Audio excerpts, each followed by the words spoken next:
Let's talk about photos and rooms and how they relate to the floor plan. One issue users face is that they do not know why some photos that they take while scanning are mapped to the wrong room when they start filling in the details of the form. Let's go through this in detail. I have a simple floor plan here. It has 3 rooms, a bedroom, an ensuite bathroom, and a walk-in closet. This shows the photos that were taken and the direction they were taken in.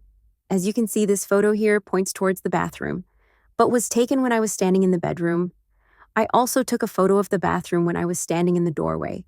If I jump over to the form, these photos are incorrectly mapped to the bedroom.